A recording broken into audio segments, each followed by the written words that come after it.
The 70% Podcast with your host, Amy Alexander and Mike Sewell. Hello, everybody. Welcome to the 70% Podcast.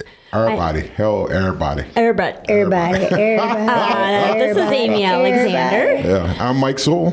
And we have a guest with us today. Yeah. Her name is Cathi. That's me. Yeah.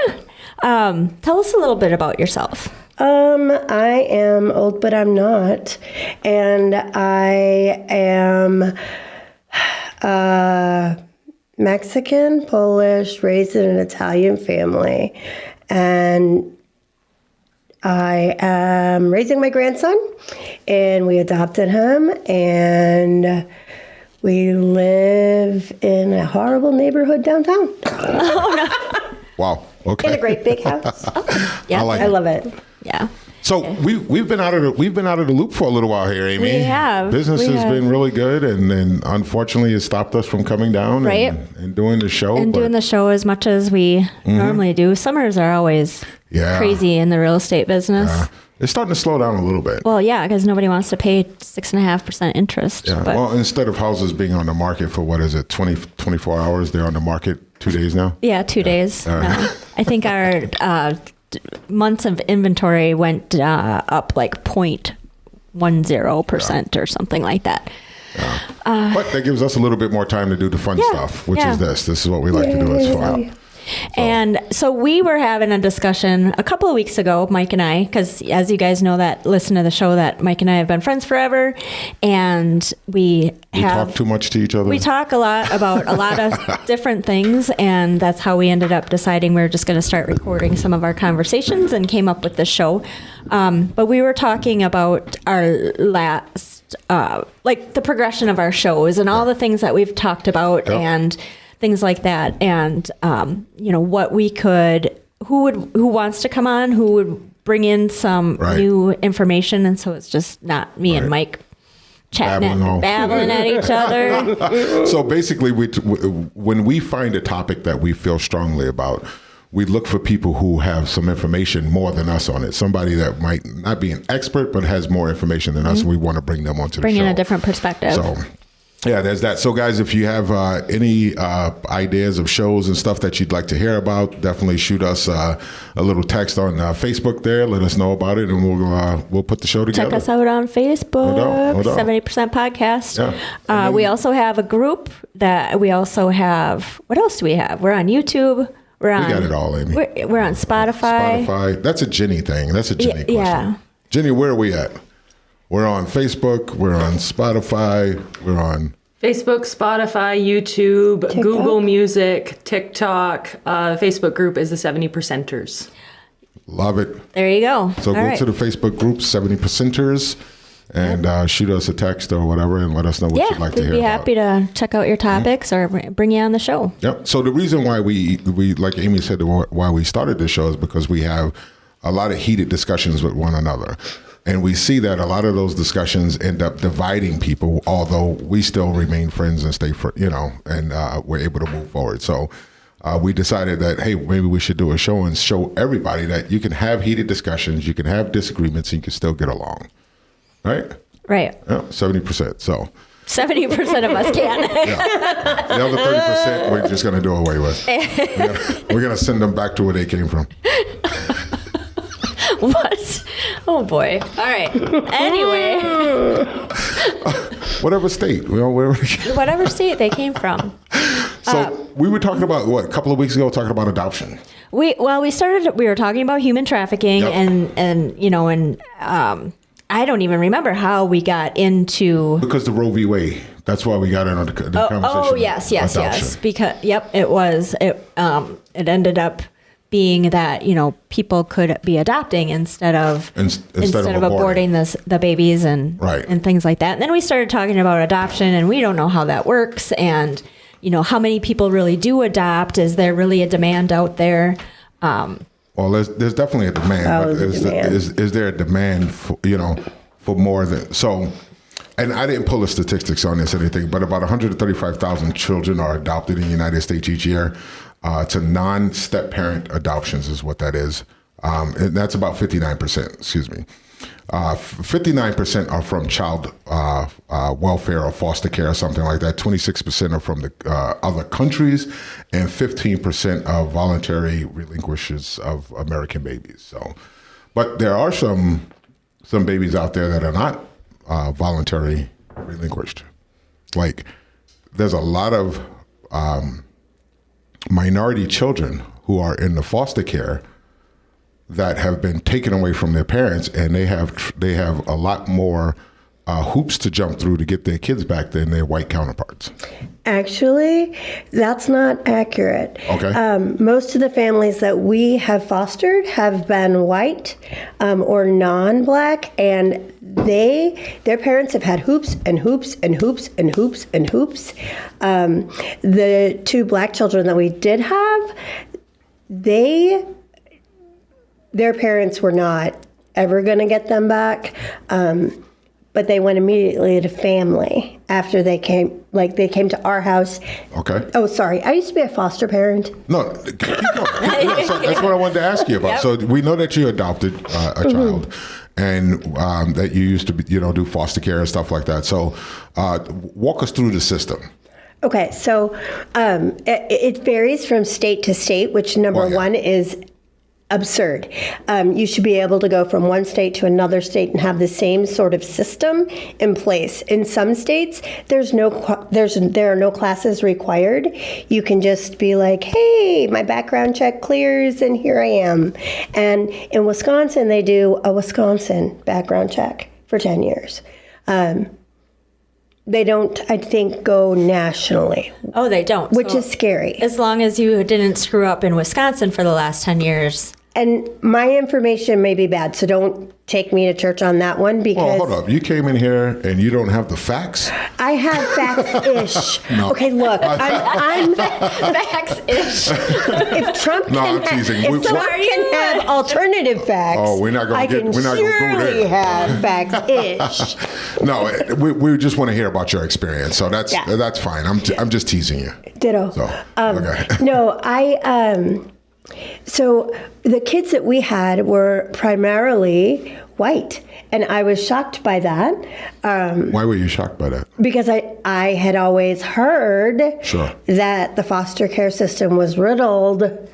That's what I heard. So is it just because it's this area that you think it's a lot more white kids? No. Or a lot more? So you think nationally there are a lot more white children in foster care and being adopted than black kids or brown kids or whatever, minorities? No.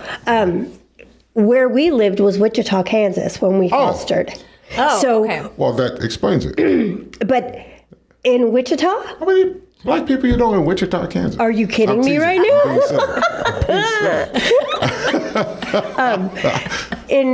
So we lived in Wichita. So we lived. Sorry. Oh my goodness. Mike just got that. Are you kidding me right now? And it wasn't me. Anyway, sorry. You're so funny. So we lived in Wichita, where there are plenty of minorities, and black and brown. And we had primarily white children come through, and I was shocked by that. Because I had heard that the system had primarily minority children. And I figured we would have a hand. They try to keep races together in the system. Okay. That's what they say. That's what they tell foster parents. Why? Why do they do that? So you're telling me if you got 2 white kids in your house, they try to only place white kids in your house? No, if you're white. If the parents that are fostering are white. Okay. Then they try to keep the kids white, Caucasian, right, or whatever. Right. Okay. Especially for adoption, like that's their first go-to. And I don't know that a lot of people know that. So there's that. We had one little guy come in to our house, and he was an emergency placement, and he was 5 when he came to the door, and I remember he was just so afraid, and he was in his jammies. It was 11 o'clock at night, and the social worker said, "Hi, this is," we'll call him Ralph, Yeah, and this is Ralph, and Ralph doesn't really like white people because he hasn't had really good interactions with them. And so I said, "Oh, it's okay, Ralph, I'm brown. It's okay." And he's like, "Oh, okay." So I was fine. He thought I was great because I was brown. I wasn't white. And my husband came home and he was terrified. So let me ask you a question. Do you go to any like foster parent groups or adoption groups and stuff like that? No. So you're not in any of those kind of. I am not. Okay. I am on TikTok, but No, I was just going to ask you, like, what are people saying in those groups and stuff like that? Like, I belong to a group called Unapologetic Black Republicans. Okay. I'm sorry. That's my line. No. And typically you hear a lot of, a lot of things in that group that I'm able to then, talk to other people about. So I just was curious if you were in any groups that we can hear what some of the people in the group are saying. So let's go to the whole Roe v. Wade question. That's how we got started on the conversation about adoption anyway. So we're talking about women who are choosing, or are, right now everybody's upset because the federal government sent it back down to the states to deal with, which, everybody's asking for smaller governments, right? Well, Republicans are asking for smaller governments. So you think liberals want larger government? I think they probably don't know what they want. But I think Republicans want smaller governments. Isn't that what part of their platform? Yeah, but... Yeah. I mean, Okay. we were never, most Republicans are constitutionalists, and the Constitution never, that's why the Constitution is there, to avoid overreaching by the government. Right. So I don't know that that's a liberal talking point. No, I just think that when the fact that a lot of people are upset about, or a lot of liberals are upset about the government pushing the Roe v. Wade back down to the states is mind-boggling to me when everybody's asking for smaller government. So I guess if you're saying liberals want larger government, I can't speak to that, but that's fine. Federal government and federal protections and federal interventions, and Roe v. Wade is one of those things that needs to be covered by the federal government, because you have states like Texas and Florida and the Mississippis and the Arkansas and God help us, Kentucky. Okay. And so, I'm paying money to help people. I'm paying money to help people have a choice. And I'm fine to do that. And here's why. My birth mom, I met her. She lives here in Green Bay. And I met her when I was 30 years old. So she was probably around 52 to 55. And when I met her, she hugged me and she cried and she said, "I have mourned you since I had to give you away." And I said, "I'm so sorry. My mom always told me there was somebody out there who loved me and who gave me because they did." Mm-hmm. And her parents were anti-abortion. Her mom, while she was pregnant, kept her upstairs in their attic so their family members wouldn't know. And when she started showing, she went to an unwed mother's house.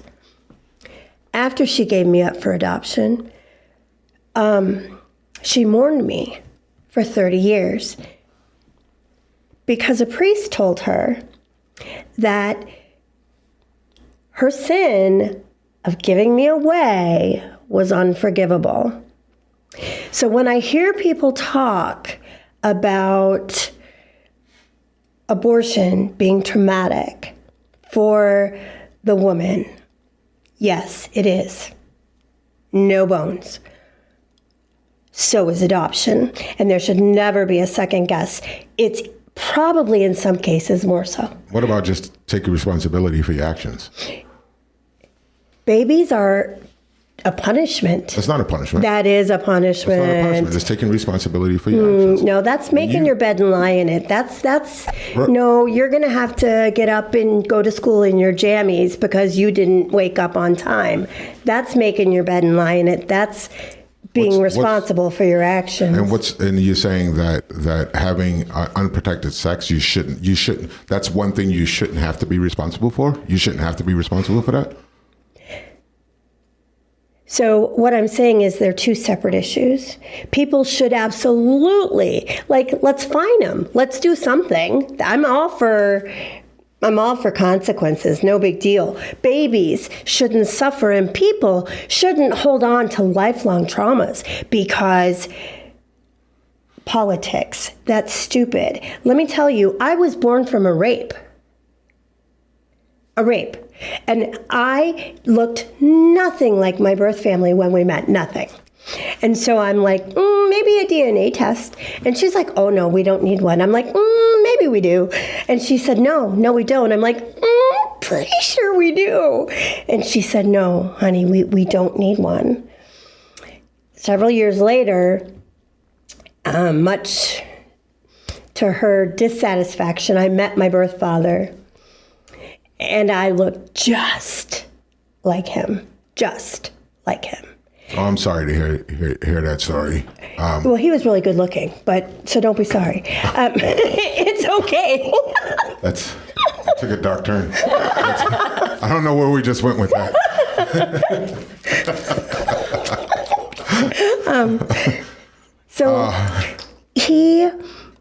I looked just like him. Now imagine if she had been made to live with the consequences of his actions. No, that's not what I'm saying. So, Right, so here's what I'm getting at. So if you have, and then we can continue to roll this into adoption because that's where I really want. Sorry. We really want the conversation to go. But if you have two consenting adults, and they decide that they're going to have intercourse with one another, unprotected intercourse with one another, and that results in a pregnancy, then they both have the responsibility to that child. The child, realistically, the child is not unwanted. They wanted it because they had unprotected sex as consenting adults. So why should these people who are doing that be allowed to say, you know what, I'm just going to kill a life because I don't care. Or because I don't want it. I'm just going to take a life because I don't want it. I had this discussion with my son today, talking about balut. The what? Balut. Have you ever heard of balut? It's a Filipino, Vietnamese. What do you call that when it's like a really it's a delicacy. And it's a fertilized egg, there's a chick that's in the egg, and then it brines, and you eat it, and you drink the juice. And my son said, ew, that's a chicken. And I said, no, that's not a chicken, that's an embryo. He said, no, that's a chicken. And we had this whole abortion. He didn't know we were having an abortion discussion. It's not a chicken, and it's not a baby. It's a life. It is a life. And so why are people allowed to be irresponsible and take a life? Because we live in the United States of America. And the last time I checked, we have freedom. And that freedom has the right to be irresponsible. The freedom has the right we have the right to murder people. We have the right to have consequences if we do. Right, but you don't have consequences if you have an abortion. There's no consequences behind that. Oh, there is. Okay, let's move into let's move off of this one. Okay. Because I don't think we're gonna get anywhere on that. True story. I'm just sitting back here enjoying something. So there's that. Now, so let's just say, there's a lot of unwanted children out there that the mothers are giving up for adoption and stuff like that. You put these children into foster. They end up in foster care. Or they end up in adopted or whatever the case may be. What are you said something about there's a traumatic experience behind that. Explain that. Mm-hmm. So imagine you're bonded to this child that you've taken full responsibility and care for 9 months. 9 months. This teeny tiny little life. And then it's just gone. There is literally a loss that is felt and held by mom forever. My mom would get sad, my birth mom would get sad around Easter every year. And my sisters and brothers that I met when I met her said, we never understood, we never knew why, because they had no idea about me. And they said, we have no idea why she would get so sad, but she would go in this terrible depression every Easter. My birthday is March 29th. That's why she would go into a terrible depression. Because she would be mourning me. Right. Each and every single year. And you don't think she would have been mourning you if she would have aborted you? So I'm not saying that there are things that should be... I'm not in favor of partial term. I'm not in favor of, we're talking embryo stage. I can live with that. Mm-hmm. And so the full term abortion to you is that? Well, that would be murder. Mm-hmm. But also, let me say this. I'm not pro-abortion. I actually don't believe in abortion. I think it's wrong, and I will fight. We're getting sidetracked. No, right. Continue. I will fight tooth and nail on a personal level with any person to say, I will walk with you. I will take that baby. As a matter of fact, about 3 weeks ago, I have a friend who said, my friend is going to go camping in Minnesota because she's getting out of an abusive relationship and just found out that she's pregnant and wants to hurry and get it taken care of before it turns into anything. And I said, that makes perfect sense. Are you sure she's not willing to adopt? And she was not. We got home that night and my husband said, are you sure she's not willing to adopt? Because, I don't want any more, but we can take it. We put our money where our mouth is.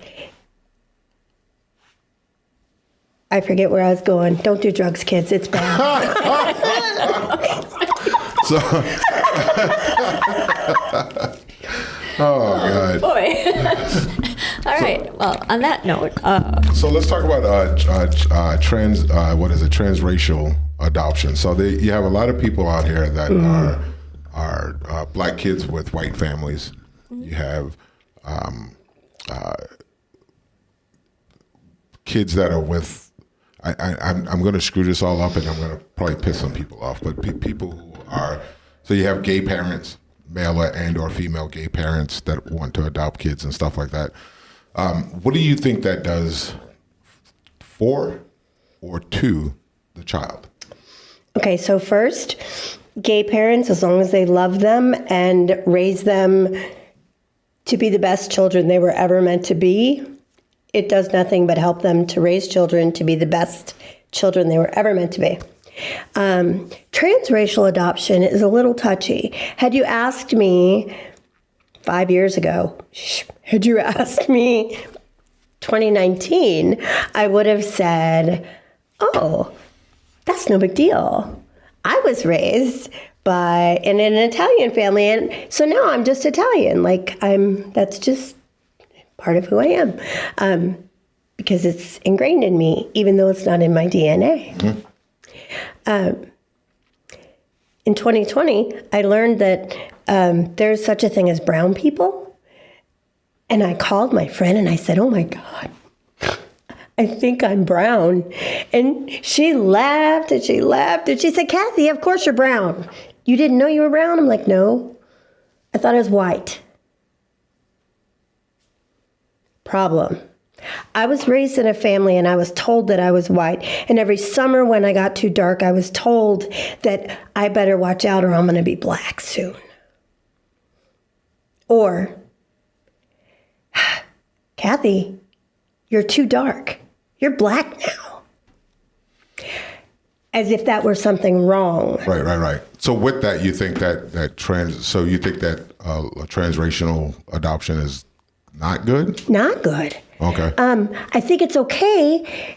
Kids need homes and they need families that love them. Right. And it's okay as long as those children have access to their birth communities And are being and told cultures. the honest truth about Absolutely. what's going on. You know what bothers Absolutely. me? And this is gonna sound bad. When I see a white family with a little black kid, and the little black kid's hair is nappy, it's not taken care of.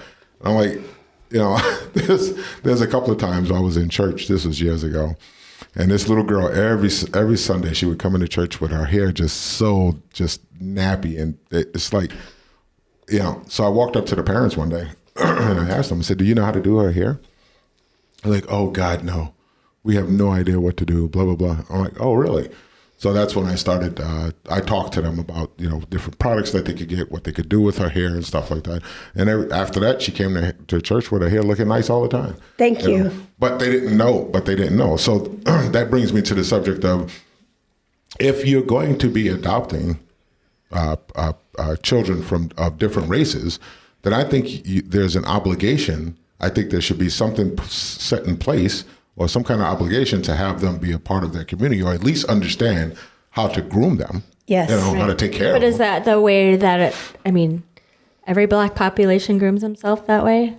Everywhere? What do you mean? Like they take care of their hair, yeah. Oh. No. Don't every Not white every. person take care of their hair? Well, Okay. no. Like if you're going to, say you go to Nigeria, or you go to, I don't know, I'm just pulling countries out of, that's the way everybody grooms them, or is that just an Americanized way of things? Well, I mean, you have to live within the community that you're in.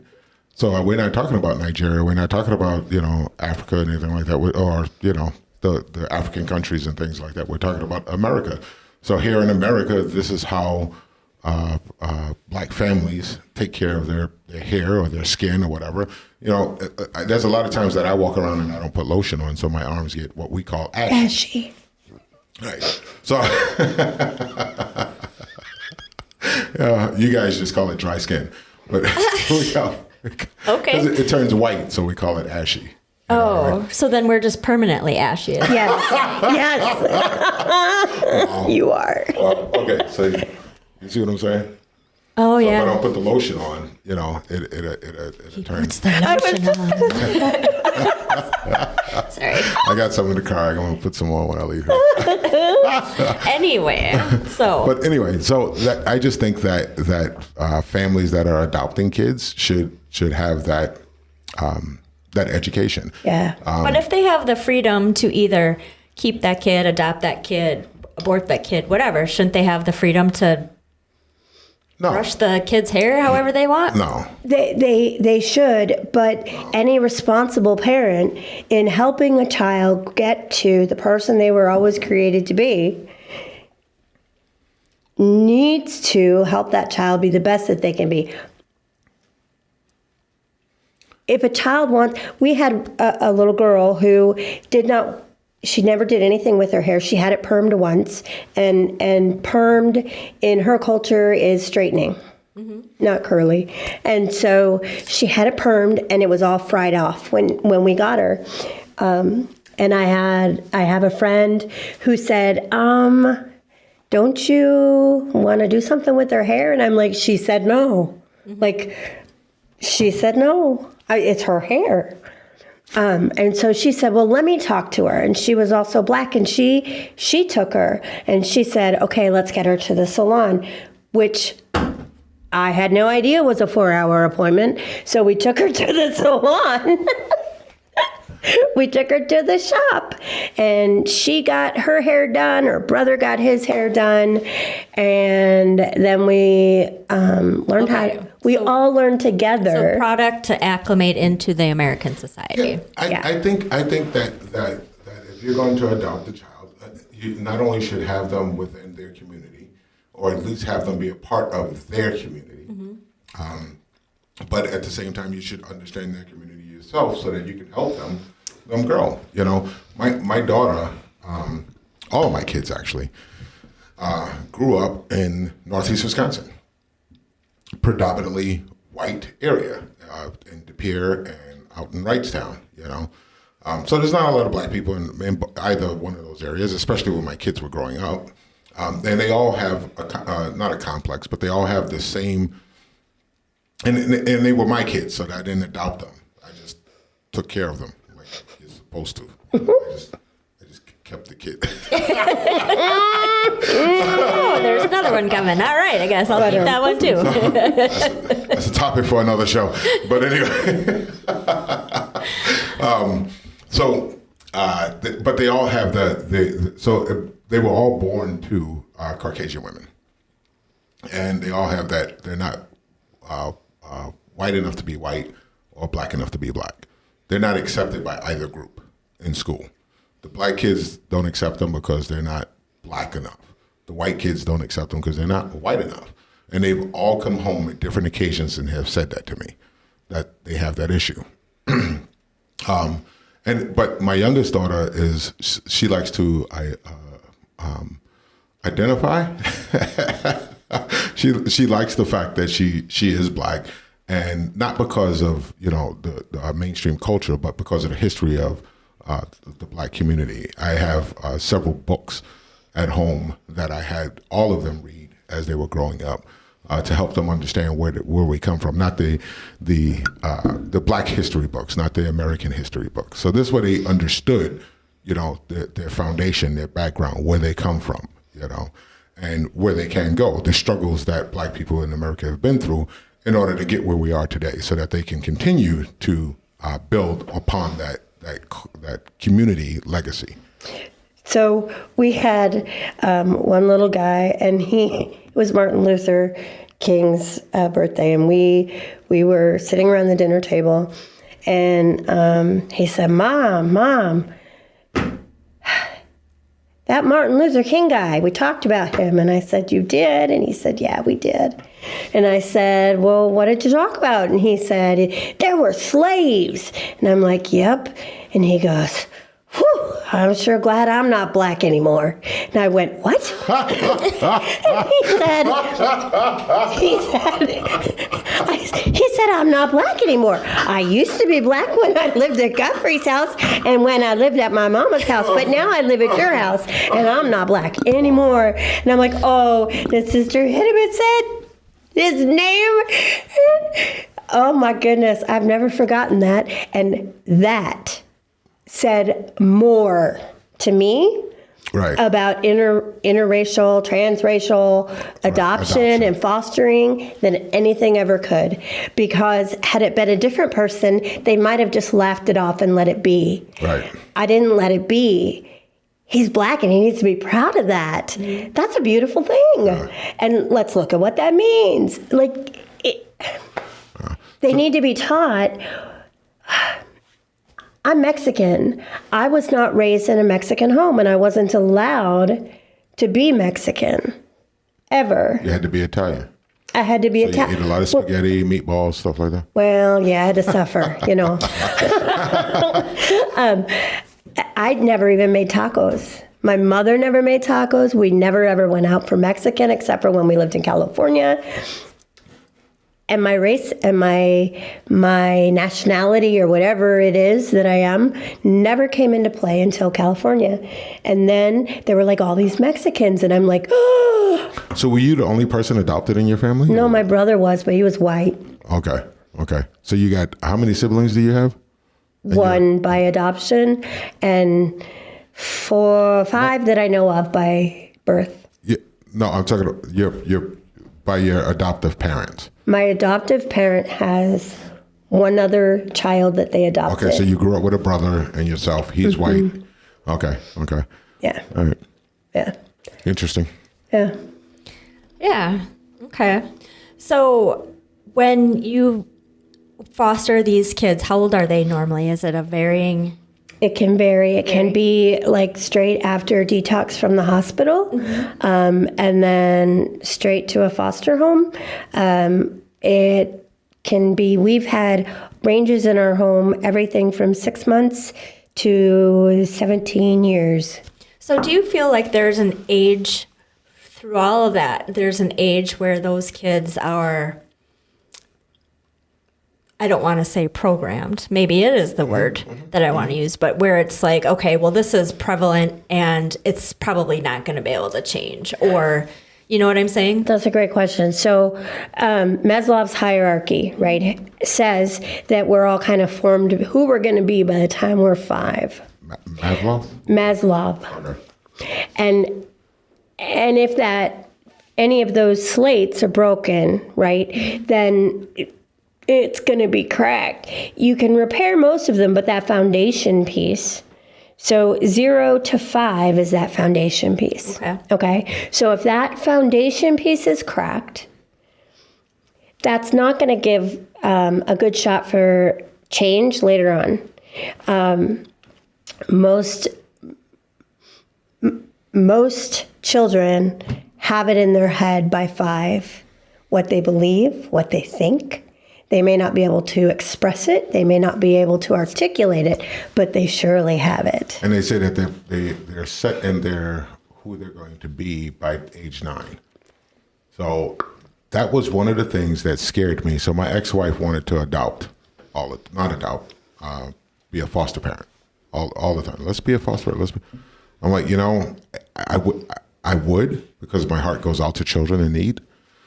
But the thing that scares me is them bringing all of their traumas into my house and having my kids go through that. So if you have a child, unfortunately, who was molested, say they're 9, 10 years old. My daughter was 6, 7 years old at the time. So if we bring in a little boy who's 9, 10 years old who's been molested, chances are he's going to be molesting, my daughter.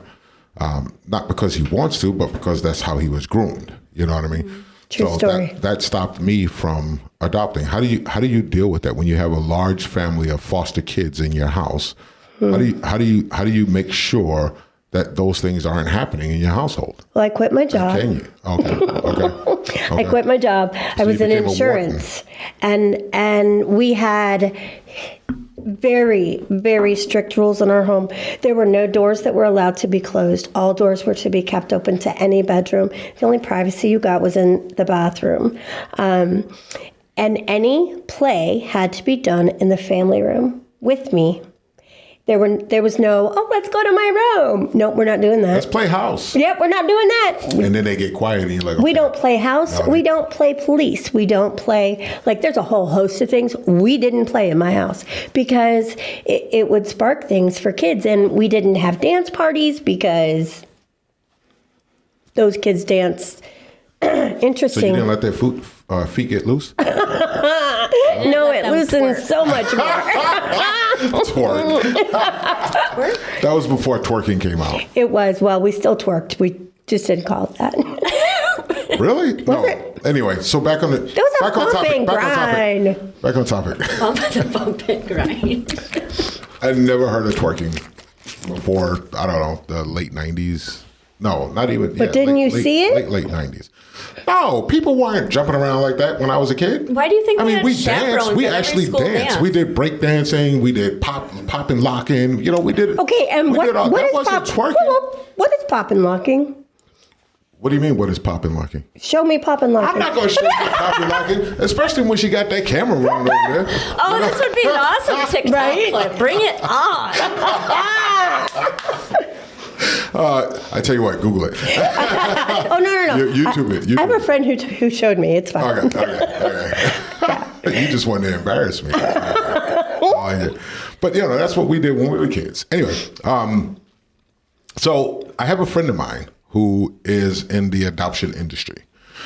And when I say industry, she helps out. She anyway, she's part of that industry. I don't want to go too deep into it When you because I do don't it want like to divulge. this, No, that's fine. that's not the shady side. No, of no. adoption. I'm Okay. not talking about trafficking. I'm talking Okay, about actual okay. adoption. Okay, but she was explaining to me that the children don't have a voice They don't. in the adoption industry. So the parents have a voice. The parents have groups to go to on how to raise kids and how to do this, that, and the other. But the children themselves don't have an outlet and don't have a voice about their adoption. Correct. So why isn't something being done about that? Why? Because I think that's a group you should start. No. Oh. Because parents. I love them, just not that damn much. That ain't my job. That's somebody else's job. Thank you. No, parents, when kids age out, Right. you better believe they're hunting down every kind of group they can find. Or maybe once they're settled, they're hunting down every kind of group they can find. Right. When they're under the age of 18, if their parent says, no, we can't, no, you can't, then no, they can't. I think there should be some. Well, yes. I mean, if you adopt a kid, it's your kid. You can do what you want with it, right? Well, and I can see it from a parent's perspective. It's like you're trying to do the best for them to, like you said, groom them into being a better person based on the situation they came out of, and you don't know who they're talking to or what they're talking about. Yeah, but it should be common sense that they need some kind of support. So when you go through a traumatic experience, there are support groups out there for those experiences. And you don't think there's support groups out there for kids at all? There are. Children that are being adopted don't have the voice that the parents have. They have groups for the parents, but not for the children. So here in Wisconsin, in Northeast Wisconsin specifically, we have groups that are for adopted parents and adopted children. It's a post-adoption scenario, and it's a fantastic program.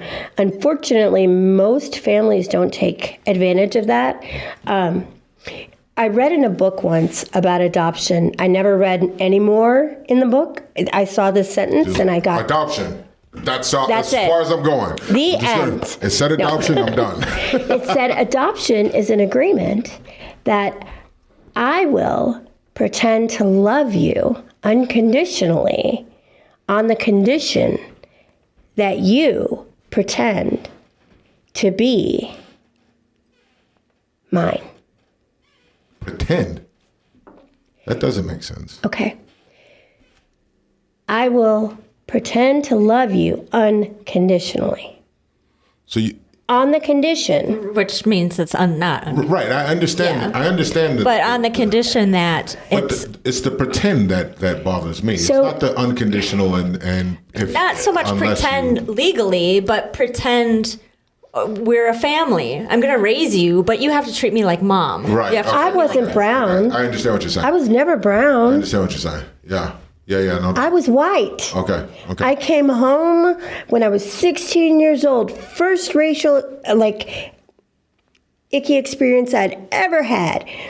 And I was walking down the streets, Irvine Boulevard, and walking home to my little suburban house, and I heard somebody yell from a car, "Go home, wetback!" So I looked around, and I'm like, for the wetback. Right? First I want to know what the heck a wetback is. What does it look like? Oh, Mexican. Okay. What does it look like? What is it?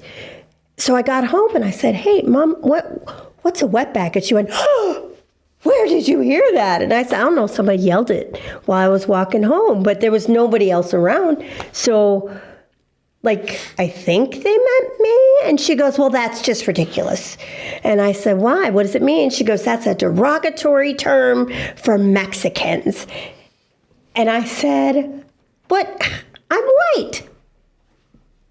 Those are my actual words. And what did she say? "I'm Mexican. I'm Italian. I'm not Mexican." And she said, "Right?" That was it. So she didn't, so there wasn't any, and that's acknowledgement. where. So when did you find out you were adopted? And when do you think kids should find out that they're adopted? The same way I found out I was adopted. I asked my mom. I think I've asked her through my whole life. She's passed on now. But but I asked her every time I saw her as an adult and at least monthly as a kid. When did you tell me I was adopted? And she would say, from the moment we started home with you in the hospital. Okay. We carried you on our lap because there were no car seats. And I said, you've been chosen twice, once by me and once by God. And so that was the narrative that I grew up with. Right. Okay. I like it. And I knew that forever. I didn't know adoption was a thing like that I should be ashamed of. Right. Until I was told to be ashamed of it in second grade. No doubt. And somebody acted, I think they were, I got a satin jacket, because back in the 70s, satin jackets were all the rage when you were in second grade. And you weren't in second grade in the 70s? It must have been for the older folk. You can go to hell for lying. I'm just saying. I'm only 35. On Tuesday? What are you laughing about over there? Right, Jenny couldn't hold that one back. How many times now? Anyway, so. Yeah. So this little girl came up to me in my class and she said, "Oh, I like your jacket." I said, "Thank you." And she said, "Was that your real parents that got that for you or your fake ones?" Your fake ones. I'm like, I only have one set of parents. And she's Kids like, are cruel. Right. Kids are cruel. But that's how she saw adoption. Yeah. Up until that moment, I didn't know I was supposed to think any other way other than some kids come from the baby It's store. always Some the kid kids that tells you that that something's wrong Right? with you. It's always another kid. Right. Some people's children. Any final thoughts? Adoption is a sticky subject, and it's so flooded with opinion. At the end of the day, kids need love. And if a parent's willing to do that and willing to learn to do that, to take care of them well, then they should be allowed to do so. I love it. Amy? Hey, thank you for coming and having a conversation with us about this, because neither one of us have adopted kids or have been adopted. And I know this all evolved around different discussions and politics and all kinds of things, but I appreciate you being honest and coming and telling us your story. Thanks for inviting me. Oh, for sure. That'd be $5. Jenny? So we don't normally do soft topics like this, anything like that. We usually have more, heated discussions and stuff. Right. But we thought we'd start out with a soft topic, and next week we're going to move it. As we move closer to the elections, I'm sorry, people, we're going to talk about it again. We're going to talk about it again. Don't bring me back. No. we don't allow liberals on the show. I'll tease you. As one of the big... No, I'm just kidding, Jenny. She's not liberal. I'm not liberal.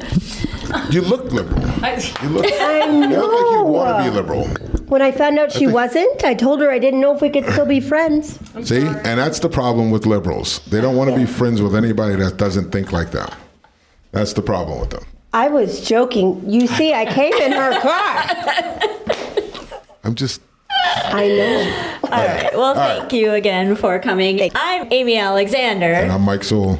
Please like, subscribe, share, check out our Facebook page, and do all the things that people do to do the things to be on social. It's hard for me to say no doubt to that. Thank you so much to our guest. We'll see you next time. No doubt.